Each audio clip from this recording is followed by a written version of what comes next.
Nome: Paulo Freire. Data de nascimento: 19 de setembro de 1921. Local: Recife, Pernambuco. Cor dos olhos: castanho. Raça: humana.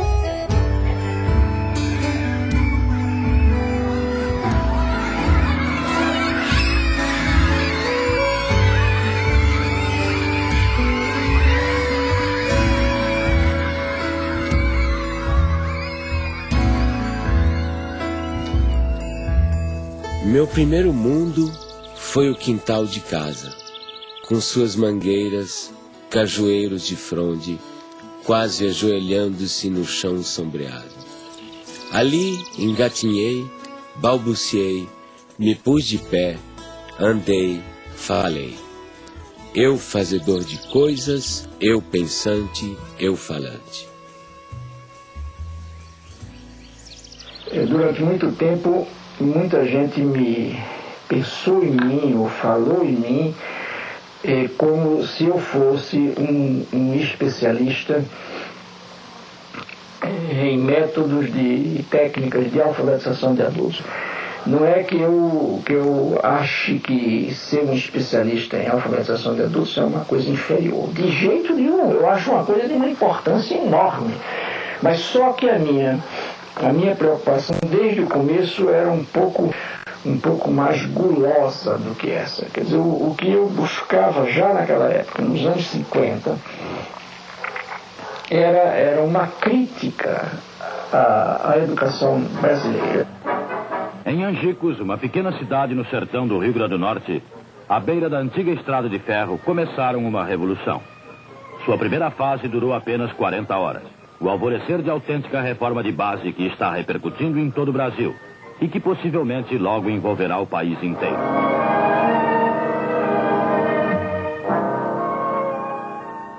Eu tinha 6 anos de idade e tenho várias lembranças de lá, do Círculo da Cultura. Aprendi a ler sentada no colo do meu pai. Isso me fascina. Recordar o passado é viver 2 vezes. Eu sempre soube viver 2 vezes. Ai, é sofrer. Não, é recordar 2 vezes. Viver 2 vezes.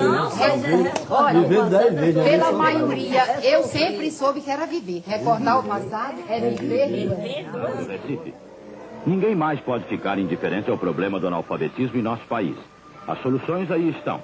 Não se pode arreglar 40 horas a um homem que tem sede de saber, ou fome da cabeça, como dizem em Angicos, que precisa estudar, que tem esse direito até agora negado à maioria. Se lembra quando nós chegamos à cidade, a esta cidade aqui, para fazer aquele levantamento? Neida era muito pequenininha, tinha 6 anos, nem se lembra de Dedé. Mas eu me lembro alguma coisa. Eu lembro, porque passou um jipe com alto-falante anunciando e ia chegar a essa escola e as pessoas não acreditavam muito. Eu vi minha mãe dizendo assim para meu pai que queria estudar. Ele disse, isso não chega pra gente não. Cabia a nós fazer um plano de alfabetização e educação de adultos, visando 100 mil matrículas, uma maneira de mudar a situação. Nós fomos recrutados, participamos de um treinamento e a primeira providência nossa foi nós nos deslocamos para Angicos para fazermos o levantamento do universo vocabular. Então íamos de casa em casa e ao final selecionaram, ele selecionou em Recife as palavras geradoras. No conjunto delas estava contido justamente todos os fonemas da língua portuguesa. Começando do mais simples, por exemplo, em Angicos a primeira palavra geradora foi belota. Então você sabe, belota são 3 sílabas fáceis, mais fáceis, não é? E muito usadas. Então, a partir das palavras, quando nós vencemos todas as sílabas, aí começamos a formar as frases. Olha, a velocidade com que isso ocorre, na primeira aula de alfabetização, quando se vai escrever num caderno, a folha do caderno é insuficiente para escrever 3 sílabas. E o lápis fura a folha do caderno. Naquele momento em que eu comecei a aprender com a classe trabalhadora, o que significava ser uma consciência dependente, uma consciência política dependente. Um círculo da cultura é o nome que nós demos, Paulo Freire deu, para substituir a classe de alfabetização. Porque na classe de alfabetização permanece aquele sentimento de A sobre B, ou seja, de um professor que dita, um professor que diz, que transmite uma educação bancária, entende? E alguém que recebe. Quando nós chegamos em casa às 10, 8 horas da noite, 7 horas da noite, os meninos estão endiabrados porque não comeram bem, estão sujos, não tem água para tomar banho. Os meninos estão com fome, chateados, cansados, aborrecidos e impertinentes, e nós não podemos deixar de dormir, porque no dia seguinte, às 4 horas da manhã, a fábrica apita para acordar o bairro inteiro. E aí dizia ele: agora, como é que o senhor vai querer que com uma situação como essa a gente tenha o diálogo que o senhor quer? E eu morto, quer dizer, o homem fez naquela noite uma análise de classe que eu não tinha sido capaz de fazer. Noite após noite, 1 hora por dia, aula, que é o voto. Quem vende o voto não pode mais reclamar trabalho. Quem vende o voto é a massa. O povo vota com consciência. A política, né, na época, havia muita pressão, né, aos movimentos sociais, e nós estávamos em pleno trabalho de alfabetização em 64, quando houve o golpe. E quem estivesse naquela escola estudando, quando viesse, aí pegava aquele povo todinho e levava, prendia. Sim, aí todo mundo ficou com medo, né? Eu sei que papai chegou em casa e disse: olha, minha tia, mamãe, você se ajuda que for de papel, ajunte papel, lápis, livro, e faça um foguinho, bota em cima e toca o foguinho tudinho. Desse mesmo jeito eu fiz. A mesma coisa eu fiz. Eu peguei todo o meu material, que eu tinha os slides, tinha tudo. Pena que eu tenho. Se lembra daquele projetor, que era um projetor a gás, que eu ficava até não sei que hora da noite bombando, e a lâmpada Coleman? Tive que dar fim a tudo, porque eu enterrei no muro da minha casa. Tenho a convicção de que o Brasil seria outro hoje se essa atividade não tivesse sido interrompida brutalmente, pelas razões que foi, ou seja, para inviabilizar exatamente a emergência desses que o projeto político pretendia e conseguiu que continuassem como excluídos. O objetivo foi esse, não foi outro. Não era nada pessoal contra Paulo Freire, contra mim, contra quem participou dessa atividade. E eu sempre me emociono e fico me lembrando, porque aquilo era feito com o coração. Com amor, com amor.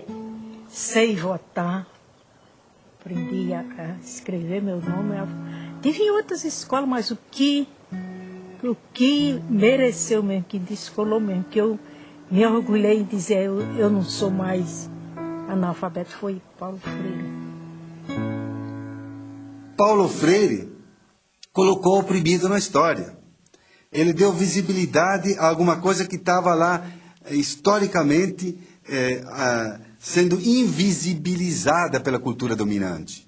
Então, pondo no palco da história o oprimido, ele estava fazendo um ato revolucionário.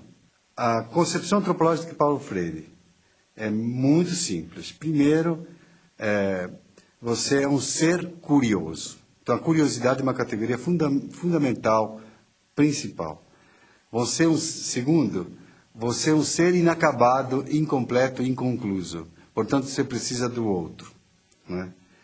E terceiro, né, se você nasceu como um ser de ligação, conectivo com o mundo, e você comparte com o outro, né, compartilha com o outro o mundo, né, esse mundo está em transformação. Portanto, a antropologia de Paulo Freire está baseada na ideia de que o ser humano está em constante evolução e constante transformação. Primeiro, se nós somos um ser curioso, a primeira coisa que vamos fazer é ler o mundo. Então, a leitura do mundo é um princípio fundamental da teoria de conhecimento de Paulo Freire. A segunda é a tematização. Pegar aquelas palavras geradoras, aqueles princípios geradores, aquilo que o povo conhece, no caso do método de alfabetização, né? Aquilo que o alfabetizando conhece, e descobrir o que significa. E a terceira é a problematização. Você vê, a problematização é o momento culminante do método freiriano. Então, por isso que Paulo dizia, não quero saber de ser conhecido apenas como alguém que inventou o método. Porque, exatamente, o seu método está ligado à sua teoria do conhecimento e à sua antropologia. Professoras, professores, alunos e alunas, boa tarde.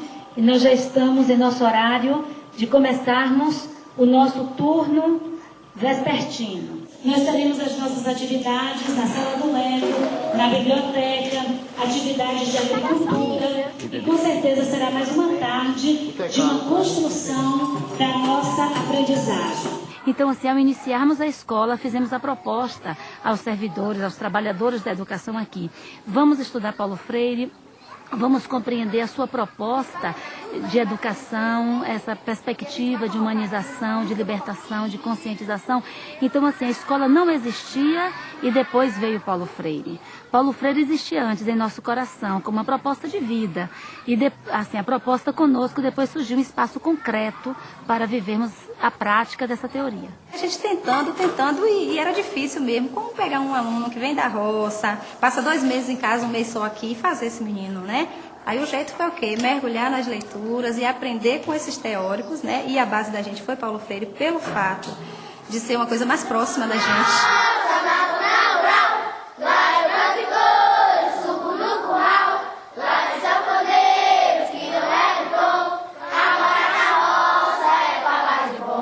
As crianças que nos chegam muito diferentes das crianças que são urbanas.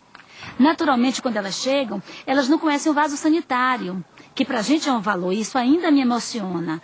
Saber que muitas das nossas crianças tiveram que usar muito tempo o quintal da escola porque não sabiam usar um vaso sanitário. Então elas chegam aqui, às vezes, com um comportamento muito agressivo, né? Às vezes nós temos crianças aqui trazidas pelo Conselho Tutelar, crianças que a gente não conseguia chegar junto, tocar, porque elas resistiam. E hoje a gente vê, assim, transformação mesmo na vida deles, né? Hoje são crianças que sentam no colo, se a gente senta, eles vêm, chegam, sentam no colo. Crianças que a gente teve grande dificuldade para chegar junto. Ficou nervosa?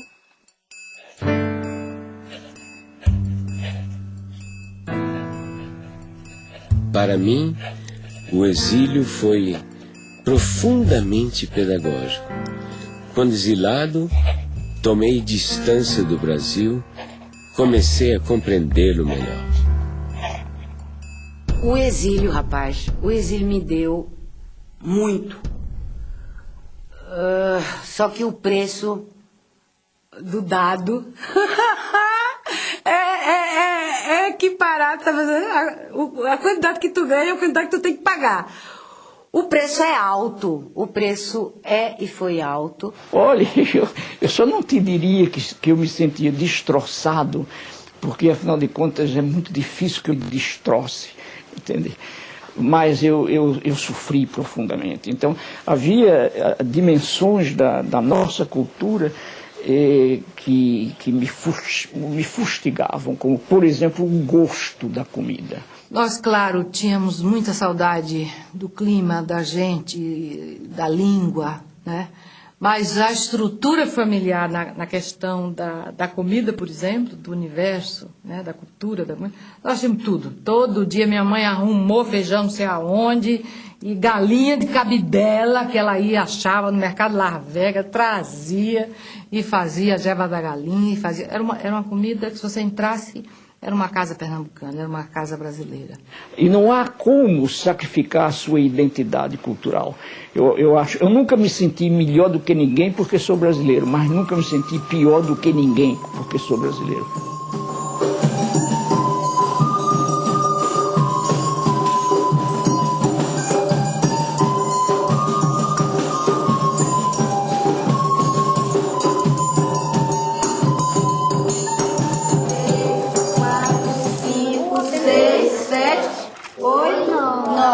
A resposta vai ser o quê? Rede resposta. Quantas gudes ele dividiu?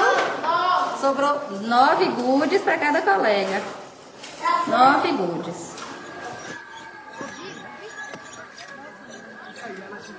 Isso aqui é uma ferramenta chamada sacho. Ele tem uma ponta justamente para poder fazer o quê? Para poder fazer a cova. Então nós vamos fazer a cova e a beterraba já está aqui. Nessa posição ela não pode entortar a raiz porque senão vai deformar. E aqui nós vamos fazer esse procedimento. Pronto, tá faltando. Coloque aí no local, um pouquinho mais, ó. A raiz ficou um pouco baixa. Ao retornarem para casa, eles levam daqui da escola algumas sementes. Cenoura, beterraba, das hortaliças que eles já cultivam aqui.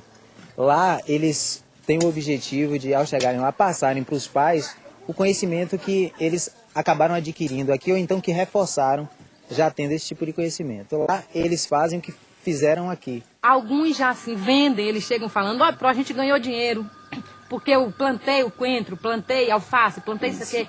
E aí eles vendem isso e ganham dinheiro, né? Aí ensinei a meu pai, a fazer assim como o professor ensinou. E ele sempre ensina, traz a semente da planta, ensina como é que os professores lá ensinam para eles plantar. Eu digo, já aqui nós plantamos diferente. Nós samei a terra toda. Ele, não, mãe, não é assim. O professor lá ensina para nós fazer arleira e samear a sementinha. Depois, se tiver junto, ele vai, arranca um pouco daquela muda para poder ficar mais investido. Ele sempre conta tudo. O exercício de tornar-se capaz de ler e escrever exige de quem realmente aprende uma postura de sujeito que cria o seu próprio aprendizado. A comunidade freiriana, para nós, né, é esse conjunto de instituições, pessoas que partilham a identidade do legado de Paulo Freire, né? E o que significa isso? Na verdade, são associações, grupos, instituições que vão se formando no mundo. Por exemplo, Portugal e Espanha. Em Portugal ocorreu o Fórum Paulo Freire em 2004, este ano agora, 2006, né, na Espanha. Enfim, são centros de estudos, né, freirianos, né, pesquisas, espaços de formação educacional. Oi, Luísa Cortesão. Primeiro, quero te agradecer muito pela sua contribuição aí de Portugal nesse documentário. Gostaria que você falasse um pouquinho o que é que vocês estão realizando, a experiência freiriana do Instituto aí. Está a ver, portanto, são debates muito aprofundados e muito fundos sobre questões teóricas que têm que ver com problemas que são sentidos na realidade. Fizemos, o título é exclusão ou exclusões, e fizemos, por exemplo, uma análise de problemas de exclusão social, de problemas de exclusão da saúde, de problemas de exclusão da justiça, de problemas de exclusão do trabalho, de problemas de exclusão da educação, e agora esse ciclo vai terminar com uma análise sociológica da problemática da exclusão.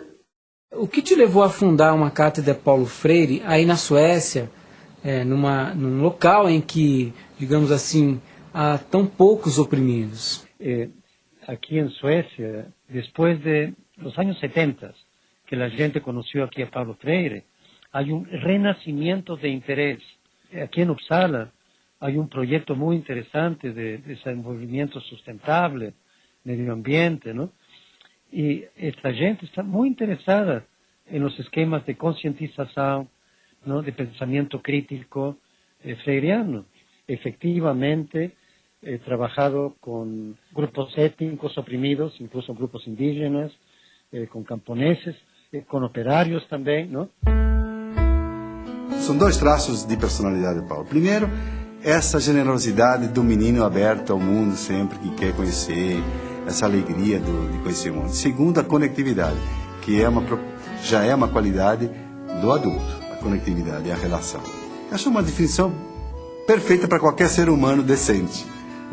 Ser um menino é guardar um pouco toda aquela carga de emoção da criança e a conectividade, que já é um projeto das pessoas adultas. Paulo Freire foi um menino da zona rural igual a gente, que aprendeu a ler debaixo da sombra da mangueira, que gostava de ler, gostava de escrever. Foi um homem que queria transformar o mundo. O momento em que o pai estava a trabalhar, né? Na famosa biblioteca, no espaço de trabalho dele, né? Eram momentos assim que as brincadeiras mais ruidosas nossas, né, tinham que ser, né, afastadas, porque o pai, quer dizer, são coisas que ficam assim, né? São mensagens, estás a perceber, que te marcam rotundamente o corpo, né? Ele era uma pessoa frágil à maldade humana.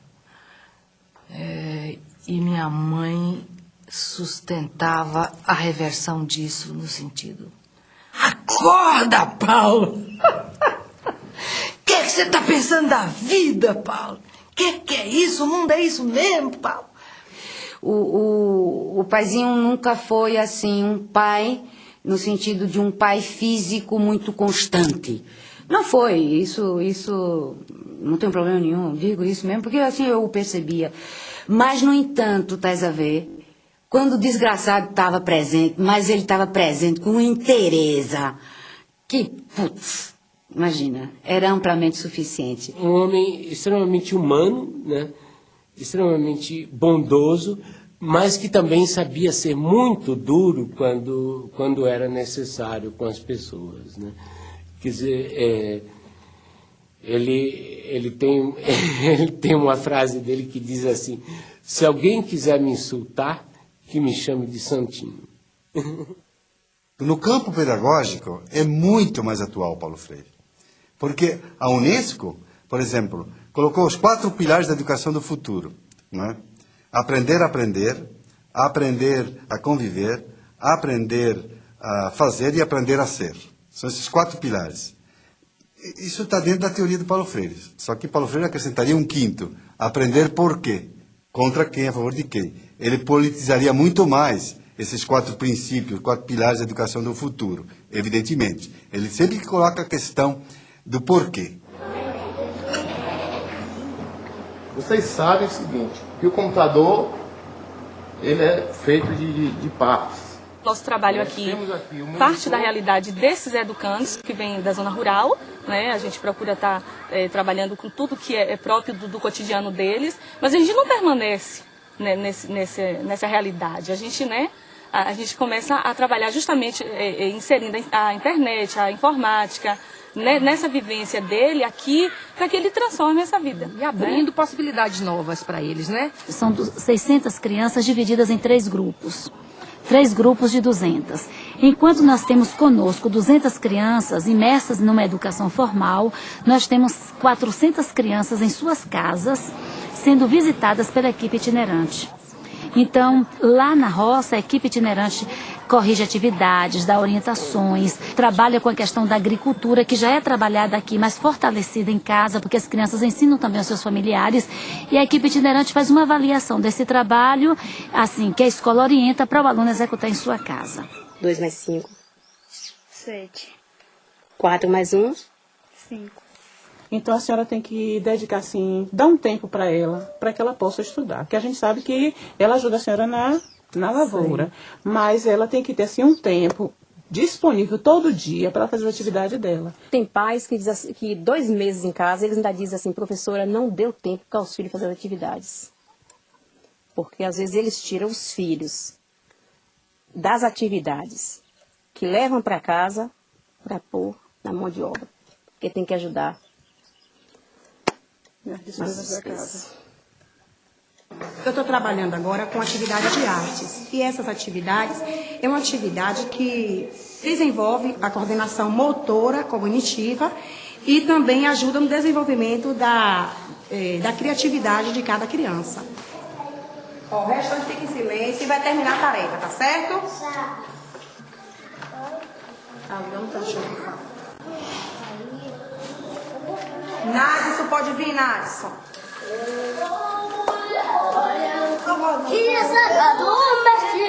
Ordinário vai,